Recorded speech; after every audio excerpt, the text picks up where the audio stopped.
En ces temps où il est compliqué de faire vivre le travail dans les rencontres, nous vous proposons de vous présenter notre travail autrement. Alan, tu es auteur, compositeur, interprète. Est-ce que tu peux nous parler un peu de ton projet qui vient juste de sortir et n'a, en raison des contingences sanitaires, pas encore été montré dans sa totalité?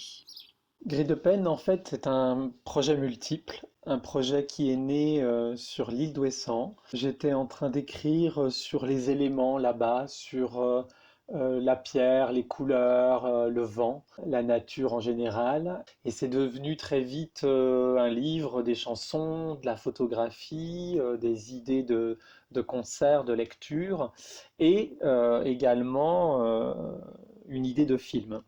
Que représente le gris de peine dans l'évolution de ton travail d'écriture?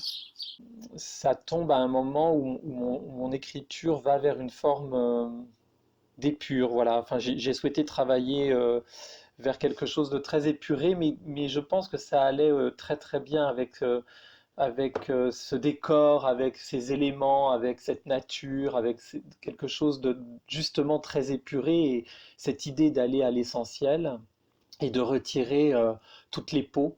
Euh, voilà, donc en fait c'est vraiment un travail vers l'épure. Et dans ton travail de photographe? Une forme peut-être d'épure également, mais quelque chose de beaucoup plus simple, de beaucoup plus naturel aussi. Et l'envie de mêler un travail photographique avec de la musique, avec de l'écriture, de mélanger tout ça, de faire se marier euh, tous ces médiums-là. Quel lien particulier entretiens-tu avec Ouessant, déjà présent dans ton livre précédent, Âme Papier? J'ai découvert ce lieu merveilleux grâce à une amie et ça a été une révélation, un choc amoureux, quoi. Lorsque je suis là-bas, je ne vis pas du tout comme ici et je me débarrasse de tout, de la technologie, des portables, des ordinateurs et même le regard se déshabille de quelque chose qu'on porte ici pour balayer l'horizon et ces grands espaces et quelque chose en nous s'ouvre quand on est là-bas. Et il y a un sentiment de liberté, quelque chose de sauvage aussi qui résonne.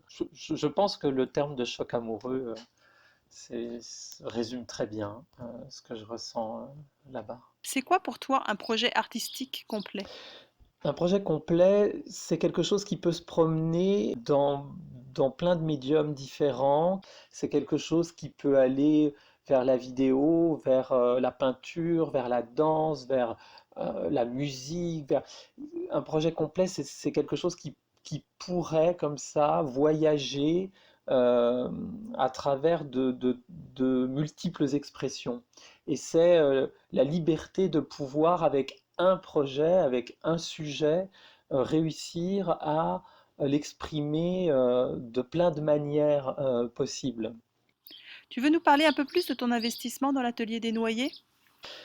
Alors, avec l'atelier des noyers, au départ, grâce à toi, Claire, j'ai d'abord découvert l'éditrice, le travail de l'éditrice, ce métier, et puis très vite, l'envie de développer, l'envie de sortir du cadre. Je crois que depuis toujours, moi, c'est une réelle envie de sortir du cadre et d'emmener ton projet et d'essayer de porter ton projet aussi avec toi au-delà du format livre et du support papier et d'essayer de développer des choses qui soient sur le vivant et montrer aussi que le livre est vivant au travers de ces formes-là, que ce soit des lectures, lectures musicales, pourquoi pas du théâtre, de la vidéo, puisque là par exemple j'ai créé aussi un film autour de Gris de Pen qui est d'abord au départ un livre et un support papier, mais qui devient aussi un film, quoi.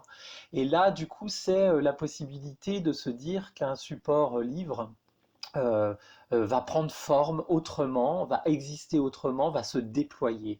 Voilà, c'est ça, se déployer. J'aime cette idée.